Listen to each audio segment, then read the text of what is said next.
বুজাকসার কোল আলো করে এলো এক অনিন্দ সুন্দর শিশু, যেন বেহেশত থেকে নেমে আসা এক টুকরো আলো হুড়মুড় করে ছড়িয়ে পড়ল ঘরময়। উঠোন জুড়ে লেপ্টে গেল এক নৈসর্গিক স্নিগ্ধতা। কি আনন্দ, কি আনন্দ! আজ বুজাকসার চেয়ে সুখী মানুষ দুনিয়ায় আর কেউ নেই। কত যুগ, কত মহাকাল ধরে যেন এই মুহূর্তটির জন্যেই সে বেঁচেছিল। কত অগণতি প্রহর, অনিঃশেষ দিবারাত্র জুড়ে এই ক্ষণটার জন্যে ছিল তার অপেক্ষা। অবশেষে আজ পরিসমাপ্তি ঘটল দীর্ঘ প্রতীক্ষার। অপার্থিব আনন্দ, অনির্ণেয় সুখের আবেশে যেন জুড়িয়ে এলো বুজাকসার সারা শরীর। ছোট্ট শিশুটিকে ঘিরে সকলের আনন্দের যেন শেষ নেই। অফুরন্ত উৎসবের উৎস হয়েই যেন সে ধরায় আগমন করেছে। অবশ্য তা অস্বাভাবিকও নয়। নিঃসন্তান বুজাকসা আর তার পরিবার তো এই আনন্দময় মুহূর্তটির জন্যই অপেক্ষা করেছিল যুগের পর যুগ। বুজাকসার বাড়িটাকে ঠিক রাজপ্রাসাদ বলা যায় না, তবে শান শওকতার জৌলুসে তার রাজপ্রাসাদের কাছাকাছি। বুজাকসা কোনো সাধারণ লোক নয়, সে হল মাজুসি গোত্রের প্রধান। মাজুসিরা এই অঞ্চলের সবচেয়ে প্রাচীন বাসিন্দা। ধর্মে তারা অগ্নিপূজক। আগুন দেবতার উপাসনাই তাদের প্রধান ধর্মীয় আচার। পারস্য দেশের প্রধান ধর্মও ছিল সেটি। আগুনের দেবতাই ছিল তাদের একমাত্র উপাস্য। প্রিয় পাঠক, আমরা এখন তলিয়ে যাচ্ছি এমন এক সময়ের গভীরে, যা আমাদের আজ থেকে অন্তত ১৭০০ বছর পেছনের দুনিয়াতে নিয়ে যাবে। আমরা প্রত্যক্ষ করব এমন এক মহান মানুষের জীবনযাত্রা, যিনি প্রায় ১.৫ শতাব্দীও বেশি সময় বেঁচেছিলেন পৃথিবীর বুকে। অনিবার্য এক সত্যের সন্ধানে একটা জীবন কত দুর্যোগ, কত দুঃসহ পথ পাড়ি দিতে পারে, কতটা নির্ভীক আর দ্বিধাহীন হলে একজন মানুষ তার পুরোটা জীবন সেই সত্যের খোঁজে উৎসর্গ করতে পারে, এমন রোমাঞ্চকর জীবন গল্পই আমরা উপভোগ করব বইয়ের পাতায় পাতায়। রূপকথার গল্পকেও হার মানিয়ে যাওয়া এই জীবন গল্পে ডুব দিতে পারস্য দেশের ইস্পাহান নগরীর জাই পল্লীর উঠোন থেকেই চলুন আমরা যাত্রা শুরু করি। ঘরের মাঝখানে দাউ দাউ করে জ্বলছে আগুন। ধোঁয়ার কুণ্ডলি পাক খেতে খেতে উঠে যাচ্ছে উপরে। ধোঁয়ার গায়ে যেন লেপ্টে আছে অদৃশ্য ডানা। সেই ডানায় ভর করেই তারা উড়ে যাচ্ছে অনন্তের অজানা পথে। আগুনের পাশে জড়ো হয়ে বসেছে কতিপয় মানুষ। তাদের চোখে মুখে আনন্দের ঝিলিক মুক্ত চূর্ণের মতো ঝলমল করছে। আজ যেন জাইপল্লীর উঠোন জুড়ে নেমে এসেছে খুশির বন্যা। আগুনের চারপাশে গোল হয়ে বসে আছে একদল পুরোহিত। পুরোহিতদের মধ্যে যিনি প্রধান, তাকে আলাদাভাবেই চেনা যায়। সবার চেয়ে বয়স্ক, চেহারায় গাম্ভীর্যের গভীর ছাপ, পোশাকেও তার নিপাট সংযম। প্রধান পুরোহিত যোগাসনে বসে আছেন। তার কাজ নিরন্তর মন্ত্রপাঠ, আগুন পূজার মন্ত্র।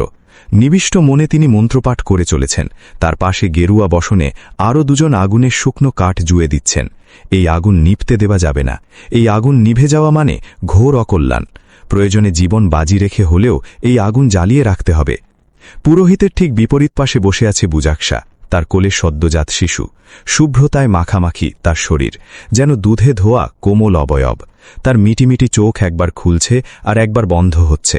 চারদিকে নেমে এসেছে আশ্চর্য নীরবতা। ঘরের প্রতিটা কোণে জ্বলছে একটি করে মশাল, আর সেই আলো নরম আভায় ভরে তুলেছে চারপাশ। খানিক বাদে চোখ খুললেন প্রধান পুরোহিত। তার চোখে লালচে আভা। এ কি আগুনেরই কারসাজি? তার চোখের মণিতেও যেন আগুনের শিখা জ্বলছে দাউ দাউ করে। শান্ত স্বরে তিনি জিজ্ঞেস করলেন, ছেলের নাম কি রাখতে চান তা কি স্থির করেছেন? জি, অত্যন্ত উন্নত স্বরে জবাব দিল বুজাকসা। এই নীরবতার আবরণ ভাঙতে তার যেন অস্বস্তি হচ্ছে। পুরোহিত বললেন, ঠিক আছে, এখন নামটি মনে মনে বার কয়েক উচ্চারণ করুন। সন্তানের ভবিষ্যৎ নিয়ে যা কল্পনা করছেন সেগুলোও মনে মনে আওড়ান। আগুনের দেবতার কাছে তার মঙ্গল কামনা করুন। সন্তর্পণে চোখজোড়া বুঝল বুজাকসা। প্রাণাধিক প্রিয় সন্তানের জন্যে যা কিছু চাওয়া যায় তার সবটাই চাইল আগুনের দেবতার কাছে। মণ্ডপের আগুনের উষ্ণতা মোলায়েম অনুভূতি তৈরি করছে শরীরে। থেমে নেই বুজাকসার ঠোঁক। বিড়বিড় করে কত কি যে বলে চলেছে পিতার ওষ্ঠযুগল। আবারও কথা বলে উঠলেন প্রধান পুরোহিত। এবার উঠুন, সন্তানকে কোলে নিয়ে এই আগুনের চারপাশে ৩ বার প্রদক্ষিণ করে আসুন। মনে রাখবেন, আগুনের কিছু উত্তাপ যেন তার গায়েও লাগে। উঠে দাঁড়াল বুজাকসা। সন্তানকে আলতো করে বুকে জড়িয়ে ৩ বার ঘুরে এলো আগুনের মণ্ডপ। তারপর নিজের জায়গায় গিয়ে বসতেই পুরোহিত বললেন, সন্তানের নামটি এবার আমাকে বলুন।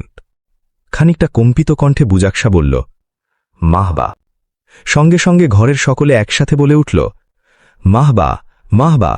আস্তে আস্তে বড় হয়ে উঠছে মাহবা। তার আলতো পায়ের ছাপ যেন প্রাণ ফিরিয়ে দিয়েছে গোটা সংসারে। তার উপস্থিতি বুজাকসার জীবনে যোগ করেছে এক নতুন অধ্যায়, যেখানে আছে অফুরন্ত আনন্দ আর উচ্ছ্বাস। মাহবা হেসে খেলে বেড়ায় সবখানে। তার চঞ্চলতায় ঘরের লোকজন হাসিতে ভেঙে পড়ে। নিঃসঙ্গ জীবনে মাহাবা যেন বুজাকসার পরম সঙ্গী হয়ে উঠেছে। ঘরের সকলের কাছেই মাহাবা যেন 7 রাজার ধন, চোখের মণি। সমাজের জ্যেষ্ঠ দলপতি আর সম্প্রদায়ের সর্দার হয়ে বুজাকসা একসময় ভেবেছিল তার ভেতরে মায়া বলে কিছু নেই। অথচ কি আশ্চর্য, মাহাবার জন্মের পরে বুজাকসাও যেন নতুনভাবে জন্ম নিয়েছে। সন্তানের জন্য এত মমতা, এত ভালোবাসা কোথায় যে লুকিয়েছিল বুজাকসা ভেবেও কুল পায় না। চাঁদের আলো জানালা গলে ঘরের ভেতরে ঢুকে পড়েছে। সেই আলোয় মাহবা আর বুজাকসা যেন মাখামাখি হয়ে বসে আছে। মাহবা এখন কথা বলতে শিখেছে, সারাদিন নানান বিষয়ে প্রশ্নের ঝাঁপি খুলে বসে। আর বুজাকসা একটুও বিরক্ত হয় না, হবেই বা কেন, এ যে তার আদরের মানিক। জানালা দিয়ে বাইরে তাকায় মাহবা। আকাশে থালার মতো এক বিশাল আলোর পিদিম জ্বলছে। বড় অদ্ভুত সুন্দর জিনিসটা, আরও সুন্দর তার আলো। অপার বিস্ময়ে সেদিকে আঙুল তুলে মাহবা জিজ্ঞেস করল, বাবা, আকাশে ওই যে জলজল করছে ওটা কি? বুজাকসা বলল, ওটার নাম চাঁদ, রাত হলে আকাশে উদিত হয়। ওটা দেখতে অনেক সুন্দর, তাই না বাবা? হ্যাঁ, খুব সুন্দর। মাহাবার কিশোর মন আরও কৌতূহলী হয়ে উঠল। সে পুনরায় জিজ্ঞেস করল, আচ্ছা বাবা, আগুন ঈশ্বরের মতো ওটাও কি আমাদের কোনো ঈশ্বর? মাহাবার এমন প্রশ্নের হৃদয় পুলক অনুভব করল বুজাকসা। ঈশ্বর সম্বন্ধে সন্তানের কৌতূহল এই দৃশ্য তো জগতের সকল ধার্মিক পিতাকেই আনন্দিত করবে। মাহাবার প্রশ্নের জবাবে বুজাকসা বলল, হ্যাঁ বাবা, আগুন দেবতার মতো চন্দ্র দেবতাও আমাদের একজন ঈশ্বর। আকাশের এই এত সুন্দর আলোকোজ্জ্বল বস্তু দেখে ঈশ্বর হিসেবে পেয়ে মাহাবার কিশোর মন যেন খুশিই হল। সে বলল, এই ঈশ্বরটা অনেক সুন্দর, কেমন সুন্দর করে আলো ছড়ায়। এবার ছেলেকে আরও কাছে নিয়ে বুজাকসা বলল, আমাদের আগুন ঈশ্বর আরও বেশি সুন্দর। অস্ফুটে মাহবা বলল, কিন্তু আগুন ঈশ্বরকে যে আমার ভয় লাগে বাবা। বুজাকসা একটু চমকে উঠে বলল, ঈশ্বরকে ভয় পেতে হয় না সোনা। মাহবা আবারও প্রশ্ন খেলায় ফিরে গেল। সে বলল, আচ্ছা বাবা, আমরা চাঁদ ঈশ্বরের পূজা করি না কেন? সেই দায়িত্ব অন্যেরা পালন করে, আমাদের দায়িত্ব আগুন ঈশ্বরের উপাসনা করা। আগুনের দেবতাই আমাদের পরম পূজনীয়, তাকে সন্তুষ্ট রাখাই আমাদের কাজ। মাহবার মন একটু বিষণ্ণ হয়ে উঠল। এত সুন্দর চাঁদ, তবুও তাকে পুজো করার অধিকার নেই। সে মাজুসি গোত্রের সন্তান, তাদের কাজ কেবল আগুনের উপাসনা করা। চন্দ্রদেবতার উপাসনার দায়িত্ব অন্য গোত্রের কাঁধে। মাহবা অপলক দৃষ্টিতে তাকিয়ে থাকে চাঁদের দিকে। কি অপার আলো ছড়াচ্ছে সেই অদ্ভুত আলোকপিণ্ড। মনে মনে সে ভাবল, এই আলোর কি নাম দেওয়া যায়? চন্দ্রজ্যোতি। বুজাকসার কাছে একটি জরুরি পত্র এসেছে। পত্র পাঠিয়েছে পারস্য সম্রাট। বুজাকসা সম্রাটের নিকট আত্মীয়। সম্রাট খুব শৌখিন মানুষ। বুজাকসার কাছে প্রায়ই তিনি উপহার উপঢৌকন পাঠান। নতুন কোনো রাজ্য থেকে নতুন যে উপহার সামগ্রী আসুক, বুজাকসার জন্য সম্রাট তা পাঠিয়ে দেয়। সম্রাটের পত্র বয়ে এনেছে 3 জন রাজপ্রহরী। তারা বুজাকসার সামনে এসেই মাথা খানিকটা ঝুঁকিয়ে শ্রদ্ধা জানাল এবং সম্রাটের পত্রখানা হাতে তুলে দিল। বুজাকসা পত্র খুলে পড়তে শুরু করল। মহামতি বুজাকসা, আমার সম্মানিত ভ্রাতা, কেমন আছেন আপনি? মনে হচ্ছে কত যুগ ধরে আমি আপনাকে দেখি না। সন্তান লাভের সংবাদ সমেত আপনি আমার জন্য কালো গোলাপের চারা যে উপহার হিসেবে পাঠিয়েছেন, তা আমি সাদরে গ্রহণ করেছি। গোলাপ যে আমার খুব প্রিয় ফুল, তা আপনি মনে রেখেছেন দেখে আমি যার পর নাই আনন্দিত। গোলাপের এই দুর্লভ জাত আপনি কোথায় পেলেন? পর সমাচার প্রিয় ভ্রাতা আমার, আপনাকে আমি রাজদরবারে জরুরি তলব করছি। একটা ব্যাপারে আপনার সাথে পরামর্শ করা খুব দরকার। আপনি হয়তো জেনে থাকবেন, ইস্পাহান নগরীতে খ্রিস্ট ধর্ম নামে নতুন এক ধর্মের আগমন ঘটেছে। জানা গেছে সিরিয়া অঞ্চল থেকে কিছু সাধু সন্ন্যাসী এসে ইস্পাহান নগরীতে এই ধর্ম প্রচার করছে। শুরুতে তাদের ব্যাপারে আমার কোনো আগ্রহ না থাকলেও এখন মনে হচ্ছে ধীরে ধীরে তারা শক্তিশালী হয়ে উঠছে। ধারণা করছি আগামী দিনে তারা আমার জন্য বড় রকমের মাথা ব্যথার কারণ হতে পারে। খোঁজ নিয়ে জানা গেছে তাদের অনুসারীর সংখ্যাও নাকি বাড়ছে হু হু করে। আমাদের পিতৃধর্ম থেকে মানুষকে বিচ্যুত করে খ্রিস্ট ধর্মে দীক্ষিত করাই তাদের আসল উদ্দেশ্য হতে পারে। ব্যাপারটা নিয়ে আগামী শুক্রবার আমি রাজ বৈঠক ঘোষণা করেছি। সেই বৈঠকে আমার অন্যতম পরামর্শদাতা হিসেবে আপনার উপস্থিতি আমাকে সম্মানিত করবে। ইতি, আপনার প্রিয় ভাই, পারস্যের অধিপতি। একটি সাদা ঘোড়া প্রস্তুত করা হল। এই ঘোড়ায় চেপে বুজাকসা পারস্য রাজদরবারে উপস্থিত হবে। দূরের যাত্রায় সাদা ঘোড়াতে চেপে বেরোনোটা এই অঞ্চলের সুপ্রাচীন সংস্কৃতির অংশ। সাদা রংটাকে তারা শান্তি আর নির্বিঘ্নতার প্রতীক বলে বিশ্বাস করে। সাদা বাহনে দূরের যাত্রাও শান্তিপূর্ণ আর নির্বিঘ্ন হবে, এমন বিশ্বাস থেকেই এই রীতির প্রচলন। যাত্রা আরম্ভ করার আগে আগুনের মণ্ডপের কাছে এসে দাঁড়াল বুজাকসা। মাজুসিদের গৃহের অভ্যন্তরে সর্বদাই মণ্ডপ প্রজ্বলিত রাখা হয়। এই আগুনকে কোনোভাবেই নিভতে দেওয়া হয় না। বুজাকশা আগুনের কাছাকাছি এসে হাত দুখানা জোর করে বুকের কাছে আনল। তার ঠোঁট দুটো বিড়বিড় করে নড়ছে। তার পাশে এসে দাঁড়িয়েছে মাহবা। বাবার মতো সেও তার দুখানা হাত জোর করে বুকের কাছে এনে রাখল। ঠোঁট নড়ছে তারও। চোখ মেলে পাশে ছেলেকে দাঁড়িয়ে থাকতে দেখে বুজাকশা যার পর নাই আনন্দিত হল। খুশিতে চকচক করে উঠল তার চোখ। বুজাকশার খুব ইচ্ছে তার ছেলে সারা জীবন ধর্মকর্ম নিয়েই থাকবে। একদিন সে হয়ে উঠবে মাজুসী গোত্রের প্রধান পুরোহিত। আগুন দেবতার উপাসনায় নিজেকে সঁপে দেবে মাহবা। বুজাকশা মাহবাকে উদ্দেশ্য করে বলল, সোনা বাবা, তুমি ঈশ্বরের কাছে কি চাইলে বলো তো? মাহবা চোখ মেলে বাবার দিকে তাকালো, তারপর বলল, আমি বলেছি তিনি যেন আমাকে সত্যিকার ঈশ্বরের খোঁজ পাইয়ে দেন। যেন চমকে উঠল বুজাকশা। এ কি বলল মাহবা? কি ঘোর অকল্যাণের কথা মুখ থেকে বেরোল তার! সত্য ঈশ্বরের খোঁজ? যে আগুন ঈশ্বরের উপাসনা পৈতৃক সূত্রে বুজাকশারা যুগের পর যুগ, কালের পর কাল, প্রজন্মের পর প্রজন্ম ধরে করে আসছে, তা কি মিথ্যা? আগুনের এই তেজ, ভস্য করে দেওয়ার এই যে ক্ষমতা, এসব কি সত্য ঈশ্বরের গুণাবলী নয়? কেন আগুনের দেবতাকে সত্য ঈশ্বর বলে মনে হল না মাহবার? তার কিশোর হৃদয়ে কে জাগিয়ে দিল এমন অশুভ চিন্তা? এমনই মন অশান্ত করে তোলা কতিপার ভাবনা মুহূর্তে এফোর অফোর করে গেল বুজাকশাকে। বড্ড অস্থির লাগছে তার। ছোট্ট মাহবার এই কথা যেন তাকে ফেলে দিয়েছে এক অথই জলের সমুদ্রে। এক ঘোর অমঙ্গলের ঘণ্টাধ্বনি যেন তার বুকের কোথাও ধুকধুক করে বাজতে শুরু করেছে। পারস্য রাজদরবারের সামনে যখন বুজাকশার সাদা ঘোড়া এসে থামল, তখন দুপুর গুড়িয়ে গেছে। পশ্চিমের কোলে জ্বলে পড়েছে দিনের সূর্য। সম্রাটের আদেশে ৭ জন সেনাপ্রহরী বুজাকশাকে সাদর আমন্ত্রণ জানাতে জানাতে ভিতরে নিয়ে গেল। সদর দরজায় বুজাকশার গায়ে এসে পড়ল গোলাপের সুরভি মিশ্রিত সুগন্ধি জল। খুব গুরুত্বপূর্ণ রাজঅতিথির কপালেই এমন অভ্যর্থনা জোটে। বুজাকশা গুরুত্বপূর্ণ কেউ নয়, তবে সে সম্রাটের নিকট আত্মীয় এবং সম্পর্কে ভাই। তার চেয়ে বড় কথা, বুজাকশা মাজুসী গোত্রের প্রধান পুরোহিত। ধার্মিকতায় বুজাকশার জুড়ি মেলা ভার। সারা ইস্ফাহান নগরীতেই বুজাকশার ধার্মিকতার নামগাক ছড়িয়েছে। মানুষের মুখে মুখে পাওয়া যায় বুজাকশার প্রশংসা। বুজাকশাকে ঘিরে সম্রাটের ভালোবাসার এটাও প্রধান কারণ। সম্রাটের পাশে আসন গ্রহণ করেছে বুজাকশা। সম্রাটের স্তুতি জ্ঞাপন পর্ব শেষ করে রাজসভা ঢুকে পড়েছে মূল আলোচনায়। আলোচনার বিষয়ে সংক্ষিপ্ত কিন্তু অতীব গুরুত্বপূর্ণ বক্তব্য রাখছে রাজদরবারের প্রধান গুপ্তচর। ইস্পাহান নগরীতে খ্রিস্টান সন্ন্যাসীদের যে অশুভ বিচরণ, তা সর্বপ্রথম এই গুপ্তচরই সম্রাটের নজরে আনে। এ ব্যাপারে বিশদ তথ্য তার হাতে মজুদ। সে বলছে, মহামতি ইস্পাহান অধীশ্বর, আজকের এই গুরুত্বপূর্ণ সভায় আমাকে কথা বলার সুযোগ করে দেওয়ার জন্য আমি আপনার নিকট কৃতজ্ঞ। ইস্পাহান নগরী এবং তার পবিত্র ধর্মের সুরক্ষাকল্পে আমাকে নানান দেশে রাজ্য জুড়ে ঘুরে বেড়াতে হয়, জোগাড় করে আনতে হয় বিভিন্ন তথ্য। সেদিন বেশ অদ্ভুত কিছু তথ্য আমার নজরে আনে আমার অধীনস্থ এক চর। সে জানায়, আমাদের রাজ্যের উত্তর পশ্চিমে ঘাঁটি গেড়েছে একদল সন্ন্যাসী। নিজেদের খ্রিস্টান পরিচয় দেয় তারা। তাদের বেশভূষাও বেশ অদ্ভুত, লম্বা তাদের দাড়ি। আরও অদ্ভুত ব্যাপার হলো, ইস্পাহানে তারা প্রচার করে বেড়াচ্ছে সম্পূর্ণ নতুন এক ধর্ম। এই ধর্মের উৎপত্তিস্থল হলো সিরিয়ায়। তাদের অনেকগুলো দাবির একটা দাবি এই যে আগুন কখনোই মানুষের ঈশ্বর হতে পারে না, বরং ঈশ্বরের অনেকগুলো সৃষ্টির মধ্যে আগুন একটা সৃষ্টি মাত্র। তারা বলে, আগুনের পুজো ছেড়ে সেই ঈশ্বরের উপাসনা করাই মানুষের কর্তব্য। প্রধান গুপ্তচরের সংক্ষিপ্ত ভাষণ শেষ হলে সম্রাট মুখ খুললেন।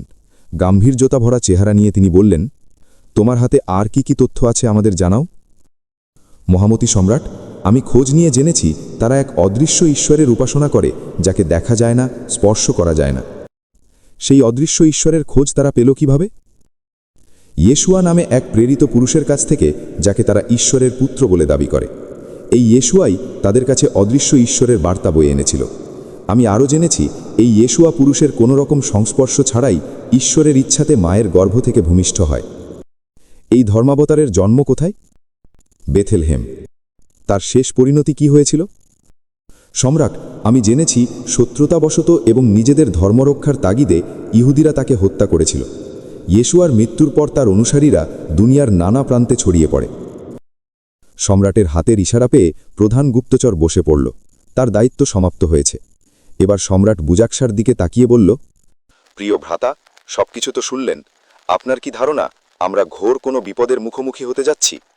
সম্রাটের কথায় বুজাকশা হকচকিয়ে উঠল। যেন এতক্ষণের আলোচনার কোনো সারবস্তুই বুজাকশার অন্তকর্ণে প্রবেশ করেনি। যেন গভীর কোনো চিন্তার অতলে ডুবেছিল তার মন। বুজাকশার এমন উদাসীনতা সম্রাটের নজর এড়াল না। সম্রাট বললেন, প্রিয় আমার ভাই, কোনো কিছু নিয়ে কি আপনি সবিশেষ চিন্তিত? বুজাকশার চেহারায় চিন্তার ভাঁজ আরও দীর্ঘ হল। তার চেহারার দিকে তাকালেই যেন তার গাঢ় অস্থিরতা টের পাওয়া যাচ্ছে। কোনোরকম নিজেকে সামলে বুজাকশা বলল, তা নয় মহারাজ, আমি একদম ঠিক আছি। আমাকে নিয়ে বিচলিত হবেন না দয়া করে। আর আপনি কি আমার নিকট কিছু জানতে চেয়েছিলেন? জি, আপনাকে উদ্দেশ্য করে কিছু কথা বলেছিলাম। বুজাকশা অত্যন্ত দুঃখিত গলায় বলল, আমার অনিচ্ছুক অমনোযোগিতার জন্য খুব দুঃখ প্রকাশ করছি। সকাল থেকে শরীর কিছুটা খারাপ, তাই অন্য মনস্ক হয়ে পড়েছিলাম। পারস্য সম্রাট দয়াদ্র গলায় বললেন, শরীরের অসুস্থতা নিয়ে আপনার আসার কোনো দরকার ছিল না। পত্রযোগে আমাকে জানালেই হতো, আমি বৈঠক কয়েকটা দিন পিছিয়ে দিতাম। বিনীত গলায় বুজাকশা বলল, আপনার অপার দয়া মহামতি সম্রাট, ঈশ্বর আপনার সবিশেষ মঙ্গল করুন। তবে চিন্তিত হয়ে পড়ার মতো অসুস্থতা নয়। যা হোক, এই প্রসঙ্গ বাদ দিতে পারি আমরা। তা বলুন, ইস্পাহান নগরীতে আগত নতুন ধর্মাবলম্বীদের ব্যাপারে কি ভাবছেন? ব্যাপারটা খুবই গুরুতর মনে হচ্ছে। বুজাকশার প্রসঙ্গ পরিবর্ত রাজসভাতেও যেন প্রাণচাঞ্চল্য এনে দিল এবার। সকলে নড়ে চড়ে বসল এবার। শুধু পারস্য সম্রাটই নয়, রাজসভার সকলেই বুজাকশাকে অত্যন্ত সম্মানের চোখে দেখে। ইতপূর্বে বহু গুরুত্বপূর্ণ ঘটনায় বুজাকশার সুচিন্তিত মতামত গোটা রাজ্যকে নানাবিধ সমস্যা থেকে পরিত্রাণের পথ দেখিয়েছিল। বুজাকশার বিচক্ষণতা ও পাণ্ডিত্য গোটা রাজদরবারেই সমাদৃত। সম্রাট বললেন, এ ব্যাপারে পরামর্শের জন্যই আপনাকে তলব করেছি প্রিয় ভাই। বুজাকশা চিন্তামগ্ন থাকল খানিকক্ষণ, তারপর বলল, আমার মনে হয় কেবল তারা অন্য ধর্মের মানুষ এই অজুহাতে তাদের ওপর কঠোর হওয়া উচিত হবে না। এতে অন্য দেশের সম্রাটদের কাছে আপনার শ্রদ্ধা এবং সম্মানের জায়গা ভীষণভাবে ক্ষতিগ্রস্ত হবে। তাছাড়া রোম সাম্রাজ্যের পরিধি ক্রমে বাড়ছে। এই খ্রিস্টধর্ম সেসব অঞ্চলে অত্যন্ত জনপ্রিয়। পারস্য রাজ্যে তারা নির্যাতিত হচ্ছে, এই সংবাদ চাউর হলে তারা আমাদের রাজ্য আক্রমণের একটা হেতু পেয়ে যাবে। সদ্য আমরা ভয়াবহ দুর্যোগ কাটিয়ে উঠেছি। শক্তিশালী রাজ্যের বিরুদ্ধে যুদ্ধ করার মতো অবস্থাও নেই আমাদের বর্তমানে। বুজাকশার সুচিন্তিত মতামত খুব পছন্দ হল সম্রাটের। পারস্য দেশে প্লেগ রোগের মহামারী ছিল এতদিন। গোটা রাজ্যে অগণিত মানুষ মারা গেছে এই মহামারীতে। একটা অস্থির বিশৃঙ্খল পরিস্থিতি এখনও বিরাজমান চারদিকে। রাজ্যের এমন নাজুক অবস্থা নিয়ে রোম সাম্রাজ্যের মতো শক্তিশালী রাজ্যের বিরুদ্ধে যুদ্ধলিপ্ত হওয়াটা নিতান্তই বুদ্ধিমত্তা বৈকি। সম্রাট বললেন, আপনি নিঃসন্দেহে সত্য বলেছেন। রোম সাম্রাজ্যের সাথে দ্বন্দ্বে জড়ানোর মতো অবস্থা এই মুহূর্তে আমাদের নেই। কিন্তু আপতিত এই বিপদকে কিভাবে আমরা সামাল দিতে পারি? একদিকে সাম্রাজ্য, অন্যদিকে আমাদের ধর্মবিশ্বাস। কোনটাকে বাদ দিয়ে কোনটাকে গুরুত্ব দিতে পারি বলুন? বুজাকশা বলল, মহারাজ, আমি বলি কি, তাদের ধর্ম পালনে কোনো রকম বাধার সৃষ্টি না করে আমরা একটা নতুন রাজনীতিমালা তৈরি করতে পারি। সভার সকলের চোখে মুখে কৌতূহল, কি ধরনের আইন যা দিয়ে রুখে দেওয়া সম্ভব এই ভিনদেশী বিপদ?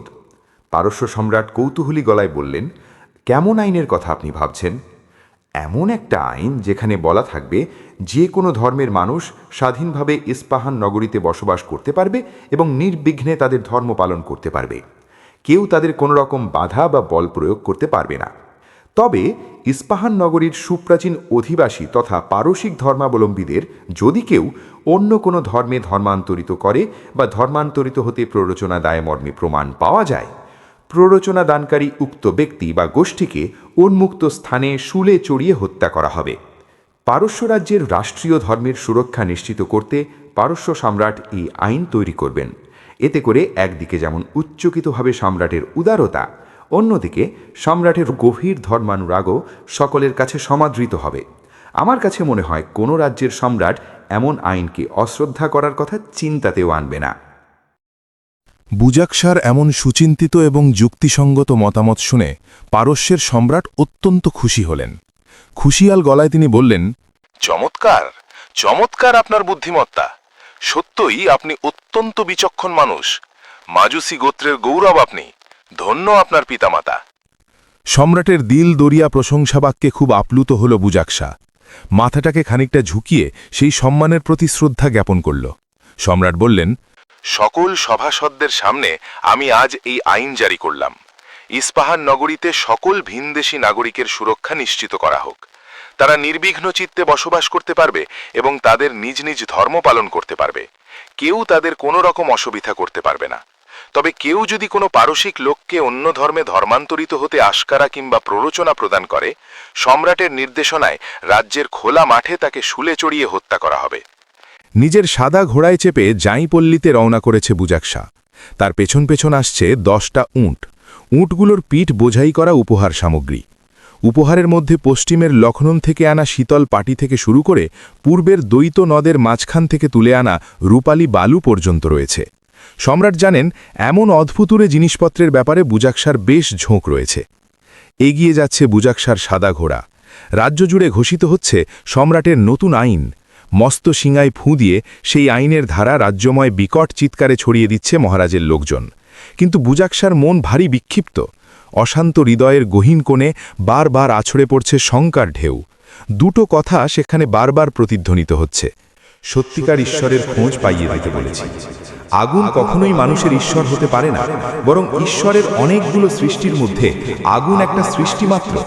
তারা বলে, আগুনের পুজো ছেড়ে সেই ঈশ্বরের উপাসনা করাই মানুষের কর্তব্য। মাহাবা ধীরে ধীরে বেড়ে উঠছে। গোটা বাড়িটাকে আনন্দ আর উৎসবে মাতিয়ে রাখে সে। বুজাকসা অনুভব করল, এইবার মাহাবার শিক্ষা দীক্ষার বন্দোবস্ত করা উচিত। তার সন্তান তার মতোই জ্ঞান গরিমায় অনন্য হয়ে উঠবে, এমন স্বপ্ন দেখতে দেখতেই বুজাকসার দিন কাটে। কিন্তু বুজাকসার ভয় লাগে, সন্তানকে পড়াশোনার জন্য বাড়ির বাইরে পাঠালে যদি কোনো অঘটন ঘটে। রোম সাম্রাজ্য থেকে উড়ে আসা শঙ্কার মেঘ যেন পিছু ছাড়ে না তার। সারাক্ষণ দুশ্চিন্তা হয়। এক রাতে স্ত্রীর সাথে মাহাবার পড়াশোনার আলাপটা তুলল বুজাকসা। মাহাবা তো আস্তে আস্তে বড় হয়ে উঠছে, সারাদিন মান তো আর হেসে খেলে কাটিয়ে দিতে দেওয়া যায় না, ওর পড়াশোনার ব্যাপারেও ভাবা উচিত। বুজাকসার স্ত্রী বলল, আমিও সেটা ভেবেছি, মাহাবার পড়াশোনার ব্যবস্থা করা উচিত। বুজাকসার স্ত্রীর দিকে তাকিয়ে বুজাকসা বলল, ভেবেছিলে যখন সেটা আমার সাথে আলাপ করলে না কেন? যেদিন জানাতে চেয়েছি সেদিন আপনাকে প্রচণ্ড রকম বিষণ্ণ মনে হয়েছিল। পারস্য রাজদরবার থেকে এত বিষণ্ণ মন নিয়ে আপনাকে আগে কখনো ফিরতে দেখিনি। স্ত্রীর এই কথায় বুজাকসা অপ্রস্তুত হয়ে উঠল। কিছুটা ভুলেই ছিল ব্যাপারটা, কিন্তু স্ত্রীর সাথে কথা বলতে এসে সেই শঙ্কার বীণ পুনরায় হৃদয় মন্দিরে বাজতে শুরু করল।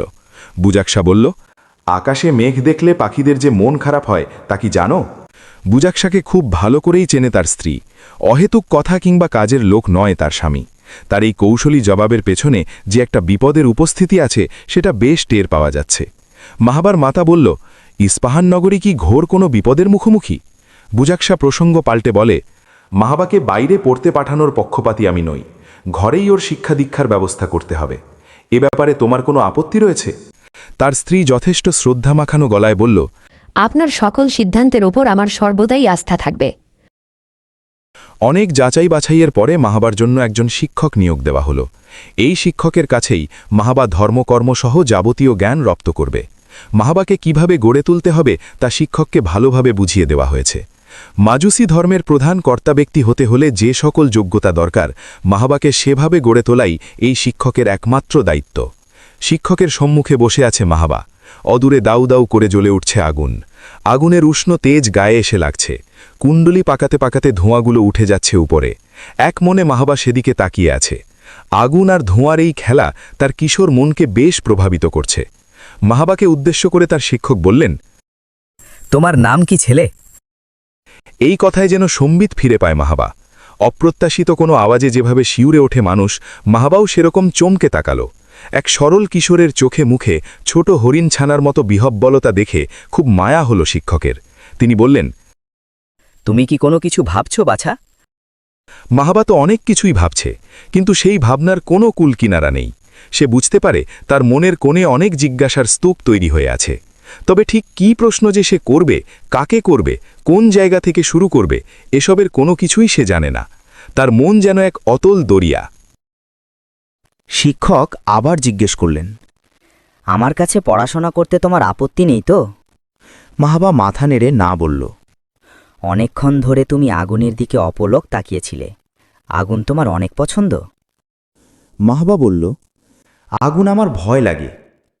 মাহাবার এমন সোজা সাপটা উত্তর খুব পছন্দ হলো শিক্ষকের। তিনি হেসে বললেন, আগুনকে ভয় পাওয়াটা খুবই ভালো ব্যাপার। ঈশ্বরকে ভয় করলে জীবন সুন্দর হয়। মাহাবা শিক্ষকের দিকে তাকিয়ে বলল, আগুন আমাদের ঈশ্বর, এই জন্য আমি আগুনকে ভয় পাই না। কৌতূহলী দৃষ্টি মেলে শিক্ষক জিজ্ঞেস করলেন, তবে? মাহাবা মাথা নিচু করে বলল, আগুন আমাদের ঈশ্বর, এটা মেনে নিতে আমার কষ্ট হয়। খুব খোশ মেজাজে এখানে এসেছিলেন এই শিক্ষক। মাজুসি সম্প্রদায়ের সবচাইতে সম্মানিত গোত্রের সবচেয়ে সম্মানিত মানুষটার একমাত্র পুত্র সন্তানকে পাঠদানের সুযোগ, এ তো মহাসৌভাগ্যের বিষয়।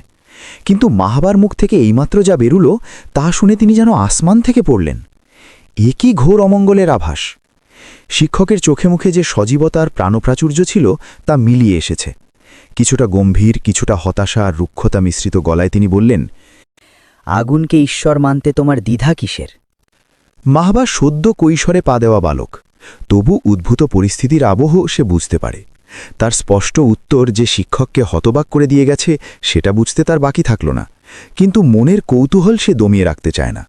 তার মন বলছে যে চিন্তার ঢেউ তার মন্দরিয়া উথালপাথাল করে দিয়ে যাচ্ছে তা থেকে মুক্তির একমাত্র পথ হল প্রশ্ন করা। প্রশ্ন করার মাধ্যমেই সে পৌঁছতে পারবে তার কাঙ্ক্ষিত লক্ষ্যে। ঘরের যে কোণটায় আগুন জ্বলছে সেই কোণে এসে দাঁড়ালো মাহবা। আগুনের লালচে আভা তার চেহারায় তৈরি করেছে এক অদ্ভুত বিভ্রম। এক হাতে একটা কুড়িকাঠ তুলে নিয়ে আগুনে নিক্ষেপ করতেই আগুন যেন আরও বহুগুণ তেজে দাউ দাউ করে জ্বলে উঠল। তার এই সব কাণ্ডকারখানা মনোযোগ দিয়ে দেখছেন তার শিক্ষক। অনুমতি পেলে আমি আপনাকে কয়েকটা প্রশ্ন করতে চাই, মাহবা বলল। অলবৎ প্রশ্ন করবে, আমি তো তোমার প্রশ্নের উত্তর দেওয়ার কাজেই নিযুক্ত। আমরা যাকে ঈশ্বর বলি তিনিই তো আমাদের সৃষ্টিকর্তা, তাই না? হ্যাঁ, সৃষ্টিকর্তার অসীম শক্তি, তাই তো? অবশ্যই তিনি অসীম শক্তির অধিকারী। যদি তাই হবে, আমরা যার উপাসনা করি সে কেন নিভে যায়? কেন কড়িকাঠ ফেলে তাকে প্রজ্বলিত করে রাখা লাগে? কেন সে ফুরিয়ে যায়? নিজেকে নিজে কেন সে জ্বালিয়ে রাখতে পারে না? মাহবার প্রশ্নবাণে স্তম্ভিত হয়ে পড়েন তার শিক্ষক। এসব কেমন প্রশ্ন এই কিশোরের মনে উদয় হচ্ছে? যে আগুন ঈশ্বরকে তারা যুগ যুগ ধরে বিনা প্রশ্নে বিনা জবাবদিহিতায় উপাসনা করে আসছে, কালান্তরের সময় ধরে দ্বিধাহীন চিত্তে যার কাছে সঁপে আসছে দেহ আর মন, সেই ঈশ্বরের ব্যাপারে এ কেমন অসৌজন্যতা, এ কেমন আস্পর্ধা? তিনি কোনো উত্তর দেন না মাহবাকে। নির্বাক হয়ে প্রস্থান করেন সেদিন। সদর দরজায় এলে বুজাকশার সাথে দেখা হয় তার। বুজাকশা জানতে চাইল, আপনি চলে যাচ্ছেন? জি। কেমন লাগলো আমার মাহবাকে? শিক্ষক বললেন, ভালো। এমন যোগ্যতা সম্পন্ন শিক্ষকের মুখে সন্তানের প্রশংসা শুনে মনটা ভালো হয়ে যায় বুজাকশার। আনন্দে চোখ বুজে আসতে চায় তার। মাহাবা বড় হবে, মাজুসি সম্প্রদায়ের প্রধান ধর্মীয় ব্যক্তিত্বে পরিণত হবে মাহাবা। আগুন ঈশ্বরের একনিষ্ঠ উপাসনায় সন্তানকে উৎসর্গ করবে বুজাকশা। কি সুন্দর এক স্বপ্ন!